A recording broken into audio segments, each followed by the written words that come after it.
शादी की हैट्रिक बनाने जा रहे दूल्हे को शादी समारोह के दौरान उसकी पुरानी दोनों पत्नियों के अचानक पहुंच जाने पर हैट्रिक बनने से ही रुक गई और शादी समारोह के दौरान उसकी दोनों पत्नियों ने जमकर काटा हंगामा।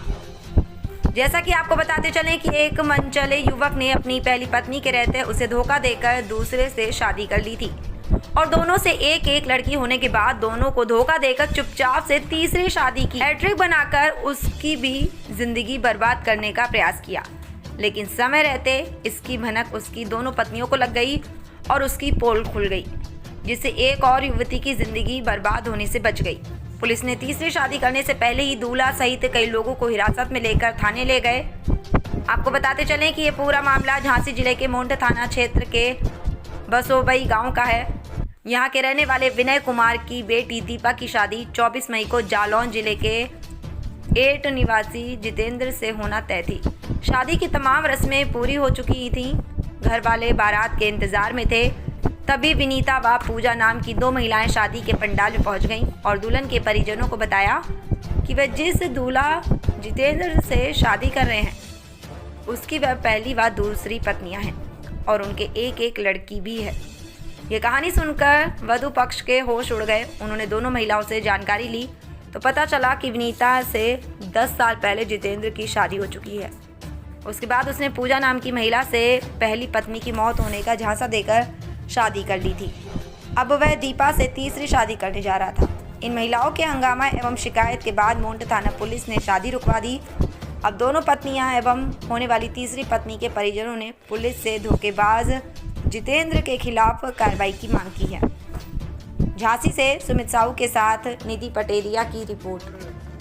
ये तुम्हारी जिम्मेदारी है, अभी जाओ चाहे, क्योंकि ये कार्यक्रम होगा, वो लड़का देख रहे हैं, अभी जाओ। उतर से आए हैं उरई से, हमें मालूम चली विनीता नाम हमारा, और हमें मालूम चली कि तीसरी शादी कर रहे हैं। कौन कर रहा था? जितेंद्र शादी कर रहे थे तीसरी। आपके कौन है वो? हमारे पति है। अच्छा, आपकी शादी कब हुई थी और दूसरी कब? हमारी 2014 में शादी हुई थी, 11 फरवरी को। हाँ, हमारी 2 लड़की हैं, एक लड़की हम रखें, एक लड़की ससुराल में है। दूसरी शादी कब कर ली फिर? इनने कर ली 7 साल बाद। 7 साल बाद? उनके कितने बच्चे हैं? उनकी एक लड़की है। यहाँ क्या कर रहे थे वो? जो तीसरी शादी करने भी आए थे इधर पे। किस गांव में? बसोबई में। आपको कैसे जानकारी है? हमें मालूम चलो सो हम इधर पे आए। तो साथ में रहती हो क्या आप दोनों? नहीं, अलग अलग रहते हैं। बता मालूम पड़ी हमें कि शादी है तो हम हमारे आ गए। आपको कब पता चला कि इनकी दूसरी शादी हो गई? हमें कल ही पता चला। तो यहाँ पर क्या बोला? दूसरी शादी का कब पता चला? दूसरी शादी का हमें मालूम नहीं चला, बाद में मालूम चला तो हम हमारे कोर्ट गए थे, थाने भी गए तो वे कह रहे सबूत दो। अब हमारे पास सबूत नहीं है, सबूत ही नहीं है तो हम क्या दे देते इसको। अभी तो हमारे यहाँ पर क्या बोल रहा है लड़की वाले? और लड़की वाले पुलिस आई थी, क्या कह गई?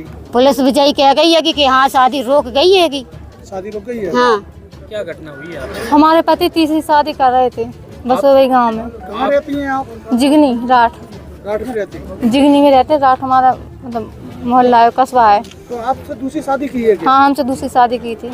तो आपको पता नहीं था कि उनकी पहले शादी हो चुकी है? हमें पता था, पर हमसे एक शादी की गई थी कि पहली पत्नी मर चुकी है, उसकी एक लड़की है। आपके बच्चे हैं? हमारी एक लड़की है। तो यहाँ पे दूसरी शादी कर रहे थे? यहाँ पे वो तीसरी शादी कर रहे थे बसोबई गाँव में। आपको सूचना कैसे पता चली? हमें मोहल्ले वालों ने फोन करके बताया, तब हमें जानकारी की। तो एसपी साहब के यहाँ औरई में हमने एप्लीकेशन दिया कल परसों के दिन। तो वहाँ पे भी कोई सुनवाई नहीं हुई। तो जाकर हमने 8 थाने में कहा तो वहाँ से दरोगा जी बोले हम मिलेंगे नहीं, हम अपने काम से बाहर जा रहे हैं आज, और शाम को आना, शाम को बात करेंगे, क्योंकि वहाँ पे पैसे भर दिए गए थे। तो फिर आप लोग कहाँ आ गए? हम लोग फिर आए यहाँ पे मोट थाना से पता चला कि ये बस वही समथर थाना के अंडर पड़ता है, तो इसलिए फिर हम समथर थाना गए वहाँ से। तो यहाँ से फिर पुलिस ने हमारी सहायता की, तब वो लोग हमें यहाँ लेकर आए, तो हम लोगों ने यहाँ शादी रुकवाई। बारात आ गई थी क्या यहाँ? नहीं, बारात नहीं आ पाई थी। तो अभी आए नहीं है तुम्हारे पति? नहीं, वो आए नहीं है। अब आप लोग क्या चाहते हैं? अब हम लोग चाहते कि हम लोग को न्याय मिलना चाहिए और हमारी जो बच्चियाँ हैं उनका हिस्सा मिलना चाहिए उन्हें। क्या नाम है? उस गाँव से और क्या मामला हो गया यहाँ पर? मेरा नाम अजीत कुमार है, मैं ग्राम बसोबई का हूँ। यहाँ पर ये मामला हुआ है सर कि एक शादी थी यहाँ हमारी चचेरी बहन की। तो यहाँ पर 2 महिलाएं पुलिस के साथ आईं, तो उन्होंने यहाँ पूरी तैयारी थी, खाना बन गया था, टेंट वगैरह सब कुछ, खर्चा हो गया। हाँ, सारे रिश्तेदार आ चुके थे। आज के दिन तिलक था, मतलब टीका था आज के दिन। तो उसमें फिर 2 महिलाएं आई पुलिस के साथ में, तो उन्होंने मतलब ये बताया कि मैं इनकी पहली पत्नी हूँ, और एक महिला और थी तो वो बोली मैं इनकी दूसरी पत्नी हूँ। तो हम लोगों ने सारे रिश्तेदारों में हलचल मच गई, अफरा तफरी हो गई कि भाई 2 शादी पहले से हो चुकी और ये बंदा तीसरी शादी यहाँ रचाने नहीं, कोई जानकारी थी इसके बारे में, कोई जानकारी नहीं थी हम लोगों को। जब ये 2 महिलाएं वहाँ से आई, उन्होंने अपने आप को शादीशुदा उनकी जितेंद्र की पत्नी बताया, तो फिर हम लोगों को ये इस चीज़ को संज्ञान में लिया। सारे रिश्तेदार देखे, पुलिस आई, पुलिस ने ये शादी रुकवाई है कि भाई अब वहाँ शादी नहीं करना। हम लोग भी अब वहाँ शादी करना नहीं चाह रहे हैं।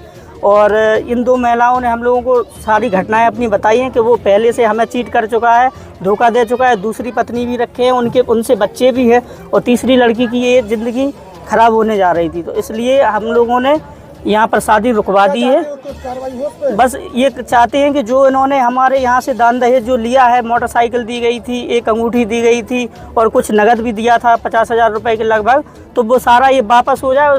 इस लड़की को गरीब व्यक्ति हैं ये लोग, हम लोग भी सभी गरीब व्यक्ति हैं, और इन लोगों ने इस तरीके से मतलब फ्रॉड करके हम लोगों को सीधे उस पर इतनी कार्रवाई होना चाहिए सर कि आगे चल के किसी भी लड़की की, किसी की बहन बेटी की ज़िंदगी ख़राब ना कर सके सर। उस पर बहुत आपने ये संबंध किया था, वो कहाँ के रहने वाले हैं? ये ईट के रहने वाले थे। क्या नाम है उनका? जितेंद्र नाम था।